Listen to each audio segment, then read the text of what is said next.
What would you do if you woke up in a mental institution after a failed suicide attempt? Not relieved to be alive, but angry that you survived? This is exactly what happens to Veronika, a beautiful, intelligent 24-year-old woman living in Ljubljana, Slovenia, who has everything society says she should want, yet feels absolutely nothing.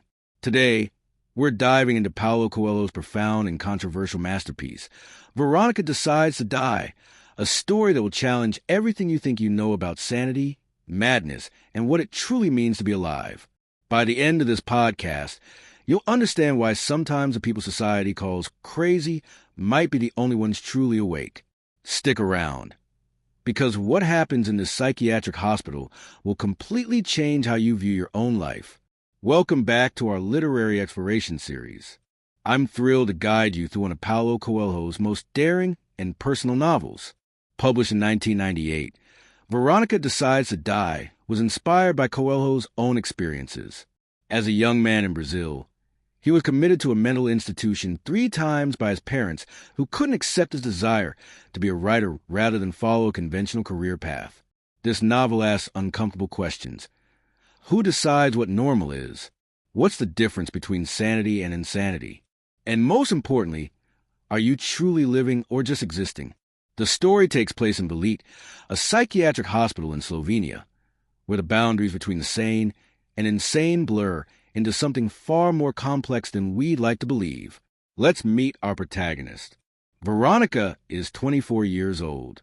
She works as a librarian, lives in a rented apartment, has lovers but no meaningful relationships, goes out with friends but feels disconnected from everything and everyone.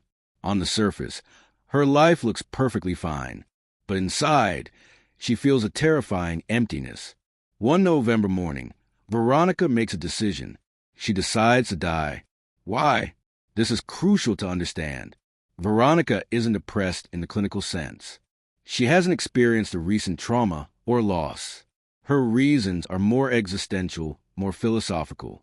She's tired of doing the same things day after day.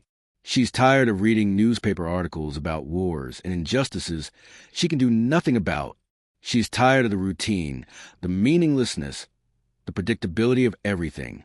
As Coelho writes through Veronika's thoughts, she realizes that despite her youth, despite having decades ahead of her, those years would simply be repetitions of what has already passed.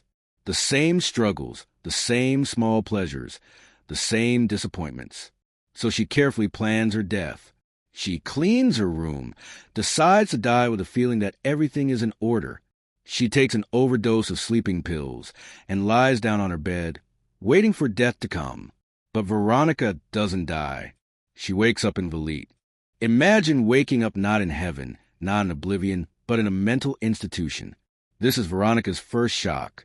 Her second shock comes from Dr. Igor, who delivers devastating news. While she survived the suicide attempt, the pills have damaged her heart irreversibly. She has only days to live, perhaps a week at most. Now here's where Coelho's genius comes in. Veronika, who wanted to die, is told she's dying. But something strange happens. Knowing she has only days left transforms her completely. If she's going to die anyway, why not do exactly what she wants for these final days? Velit isn't a typical psychiatric hospital. It's a private institution that houses various types of patients, some truly disturbed, but many are simply people who couldn't or wouldn't fit into society's expectations. They're people who've been labeled crazy because they dare to be different. In Velit, Veronika meets 3 people who will change her perspective forever. First, there's Zedka, a woman suffering from depression. Zedka has been in and out of Velit for years, but she's also one of the wisest people Veronika will ever meet. Zedka understands something profound, that society's definition of madness is often just nonconformity in disguise. Second, there's Mari, a successful lawyer who had a panic attack and voluntarily admitted herself to Velit. She's been there for years, afraid to leave, afraid to face the world again. Mari represents those of us who choose safety over life, who prefer the familiar prison to the uncertain freedom. And third, there's Edouard, a young schizophrenic who hasn't spoken in years. Edouard comes from a wealthy family and was once a promising diplomat, but he wanted to be a painter. His parents couldn't accept this, leading to his breakdown. Edouard communicates through his eyes and his presence, and somehow Veronika connects with him in ways that transcend words. Dr. Igor, the psychiatrist running Velit, is conducting an experiment. He's researching what he calls vitriol, not the chemical substance, but a spiritual poison. According to Dr. Igor's theory, vitriol is the bitterness that accumulates in a human soul when we repeatedly deny our own dreams and desires. Think about this. How many times have you wanted to do something, but didn't because of what others might think? How many dreams have you postponed or abandoned because they seemed impractical? Each time we do this, according to Coelho's philosophy, we accumulate vitriol. This spiritual poison slowly kills our capacity for joy, for spontaneity, for life itself. We become the walking dead, physically alive but spiritually deceased. We follow routines not because they fulfill us, but because we're afraid of what might happen if we break them. Dr. Igor believes that many people in mental institutions aren't insane. They're simply people whose vitriol has overflowed, people who couldn't suppress their true selves anymore. Society calls this madness. But what if, Dr. Igor wonders, the real madness is in denying who we truly are? Here's the controversial part of Dr. Igor's experiment. Veronika isn't actually dying. Her heart is fine. Dr. Igor lied to her to see what would happen when someone who wanted to die is told they're dying. Would the certainty of imminent death awaken her will to live? With days to live, Veronika begins to transform. She starts doing things she never allowed herself to do. She plays the piano in the common room, not carefully, not politely, but with wild passion. She masturbates, fully embracing her sexuality without shame. She speaks her mind without worrying about consequences. Most importantly, she begins to feel the numbness that characterized her life before the suicide attempt starts to crack. She experiences anger, desire, joy, frustration, all the messy, uncomfortable emotions she had been suppressing. She and Edouard develop a deep connection. Edouard, who hasn't spoken in years, begins to respond to Veronika. She sees the artist within him, the sensitive soul that his family and society tried to crush. Through Edouard, Veronika learns that sometimes silence speaks louder than words, that there are different ways of being in the world. One of the most powerful scenes occurs when Veronika plays piano late at night. She plays with such emotion, such raw feeling, that it awakens something in the other patients. They gather around, not to critique her technique, but to experience the pure emotion she's channeling through the music. This is when Veronika realizes something crucial. She's finally alive. Not because she's dying, but because she stopped caring about all the trivial concerns that used to govern her life. She stopped worrying about what others think, about societal expectations, about the right way to live. Let's talk more about Zedka and Mari, because their stories are equally important. Zedka's journey teaches Veronika about the relationship between madness and vision. Zedka has learned to access different states of consciousness, to travel in her mind to places most people can't reach. Society might call these experiences hallucinations or delusions, but to Zedka, they're as real as anything in the physical world.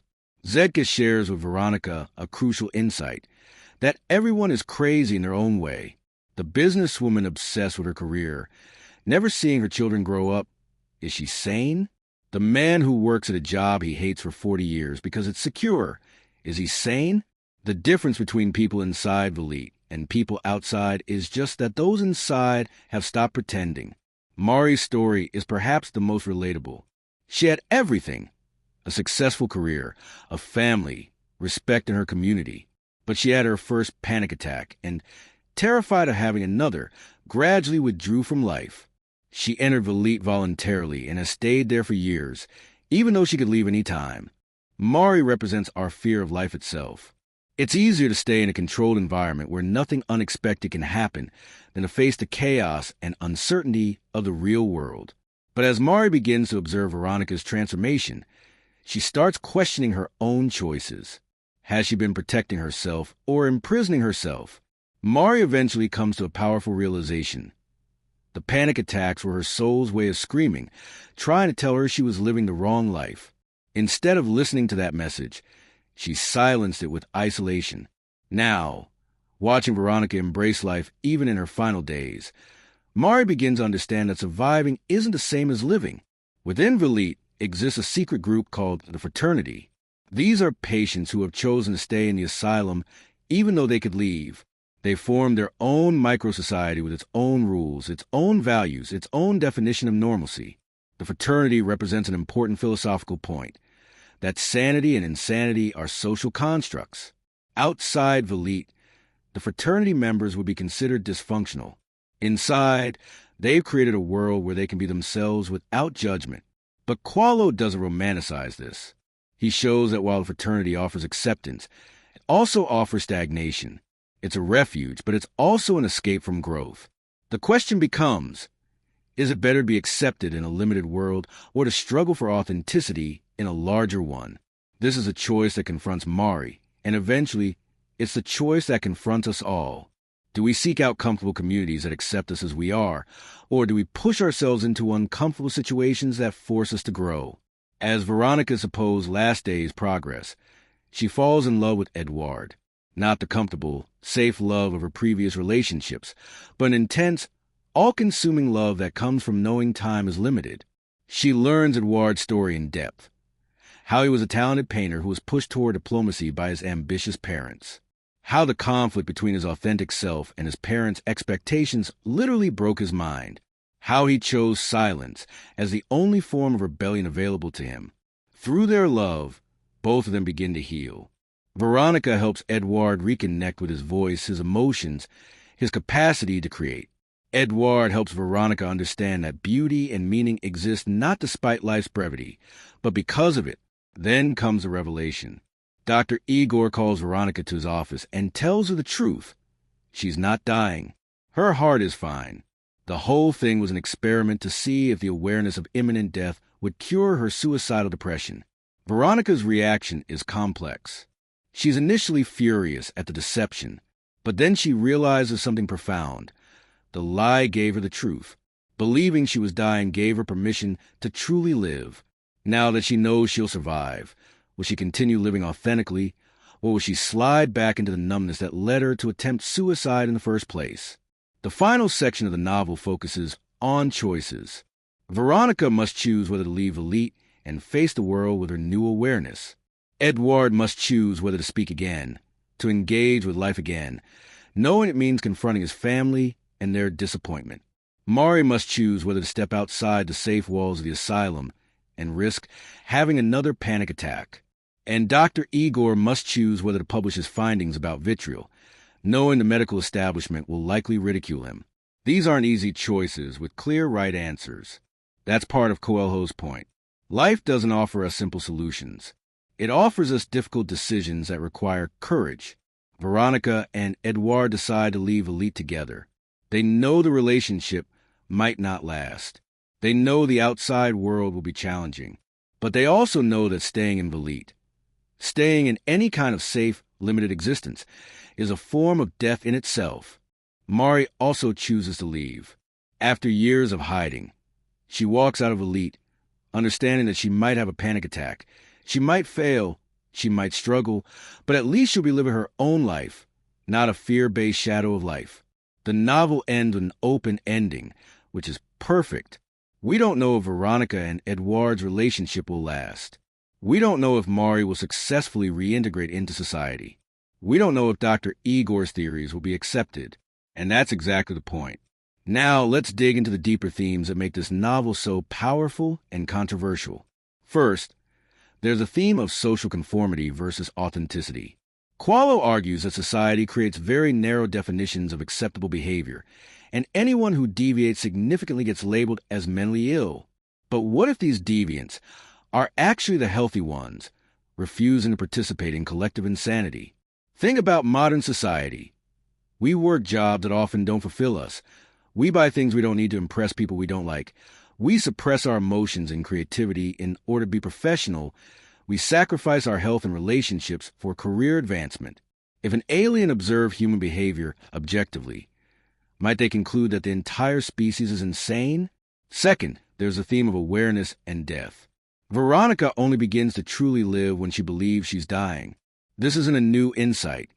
Philosophers have been saying this for millennia. The Stoics practiced memento mori, remembering death, to appreciate life.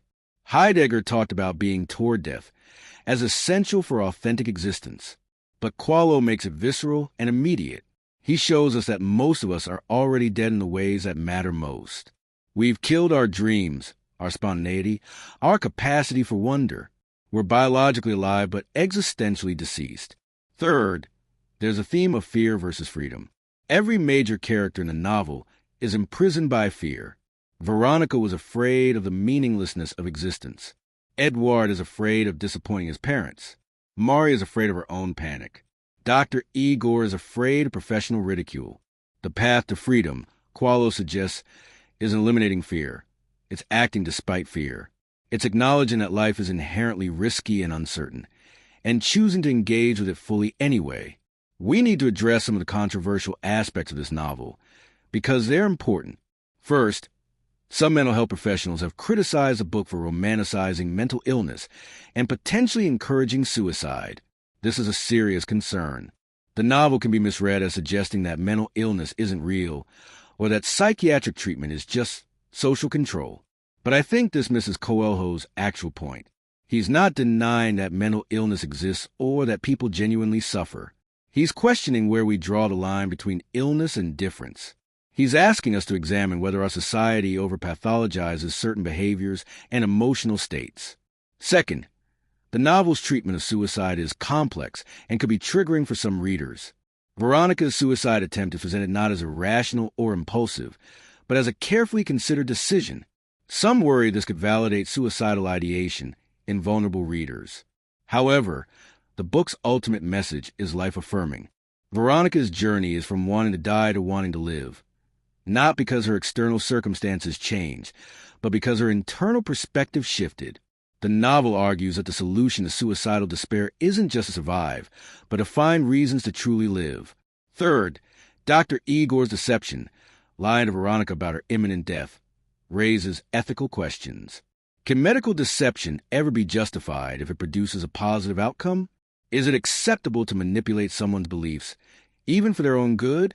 These are important questions without easy answers. Coelho presents a situation without entirely endorsing or condemning it, leaving readers to wrestle with the ethics themselves. Let's bring this home. What does this novel mean for you, listening to this podcast right now?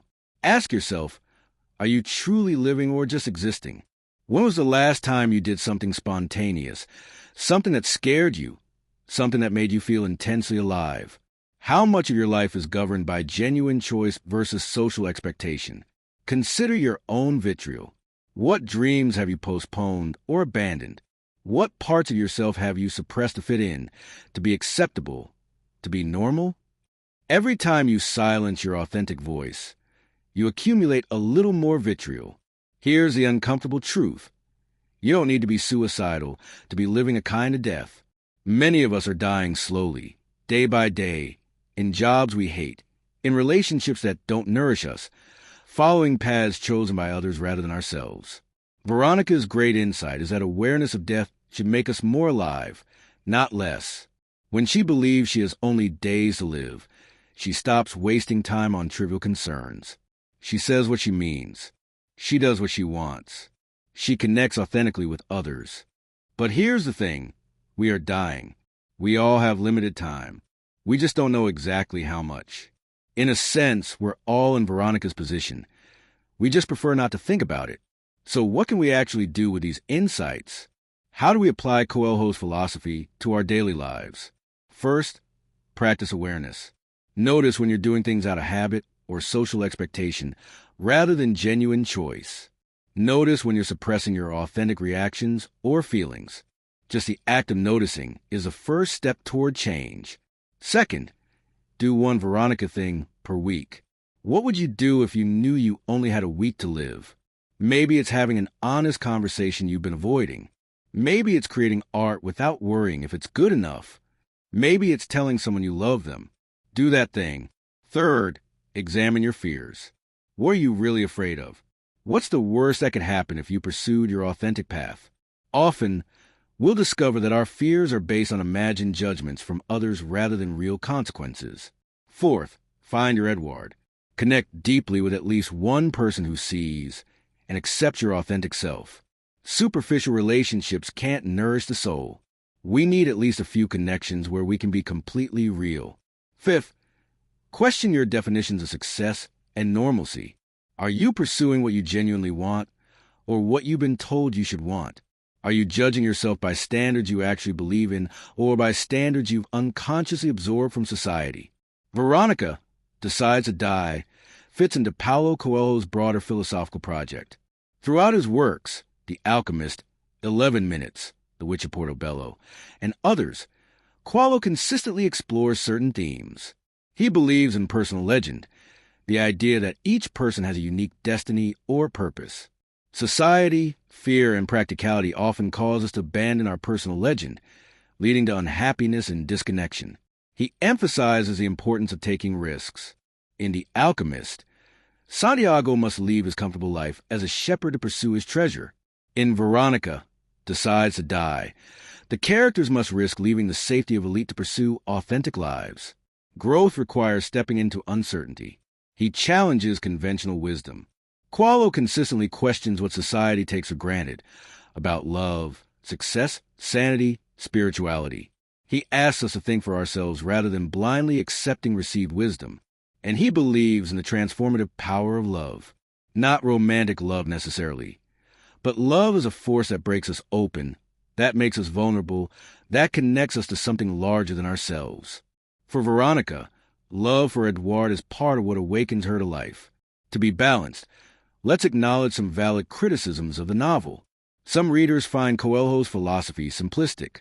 The idea that awareness of death automatically leads to authentic living ignores the genuine psychological, social, and economic constraints many people face. It's easier to follow your dreams if you have financial security and social support. Others criticize the novel's characterization. The characters can feel more like philosophical archetypes than fully realized individuals. They exist primarily to illustrate Coelho's points rather than feeling like complete, complex human beings. The novel's treatment of mental illness can feel reductive. Real schizophrenia, real depression, real panic disorder. These are serious conditions that require professional treatment. The novel's focus on social construction of mental illness, while having some validity, can minimize the very real suffering of people with these conditions. And some readers find the resolution too neat.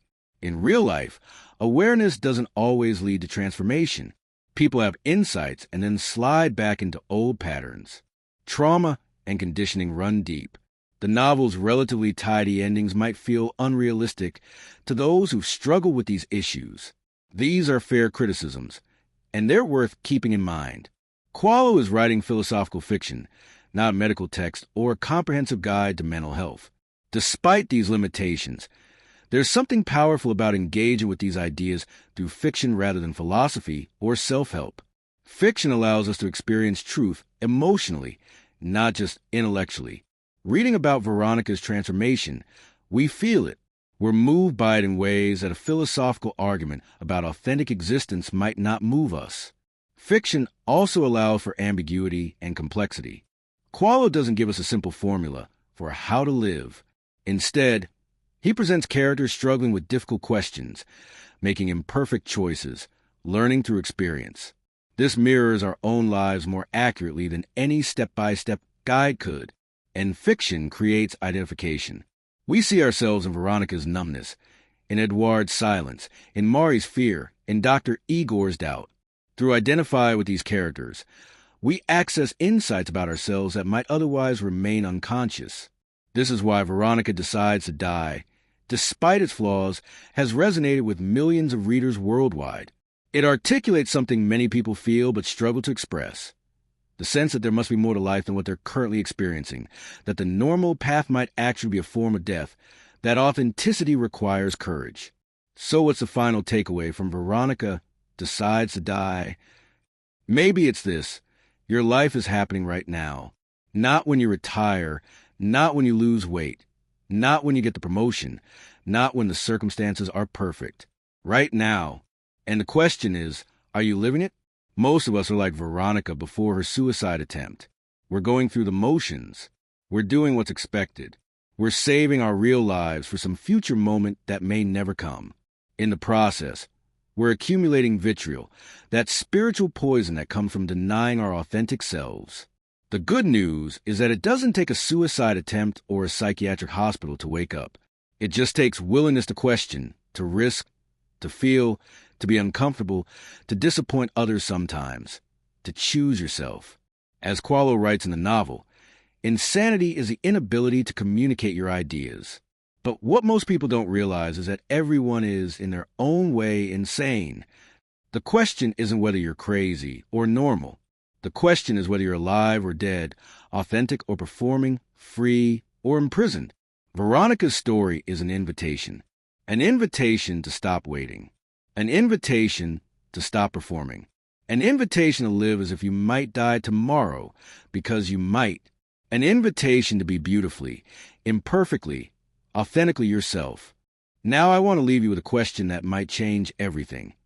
If you were told, like Veronika, that you had only 1 week left to live, what's the one thing you would do differently tomorrow morning? Not someday.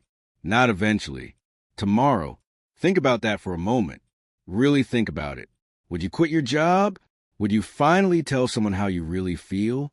Would you start that creative project you've been postponing for years? Would you forgive someone? Would you ask for forgiveness? Would you stop pretending and start being real? Here's the uncomfortable truth. You might actually only have a week. None of us knows. So why are you waiting? Drop your answer in the comments below. What's the one thing you'd do differently if you knew you had only 7 days left? Let's create a community of people who are choosing to wake up, to live authentically, to stop accumulating vitriol. Your answer might inspire someone else to finally take action. And if this deep dive into Veronika Decide to Die resonated with you, if it made you think, if it challenged you, if it moved you, hit that subscribe button right now. We explore life-changing books like this every week, diving deep into the literature that makes us question everything we think we know about how to live. Don't be like Veronika before her awakening, passively consuming content and moving on.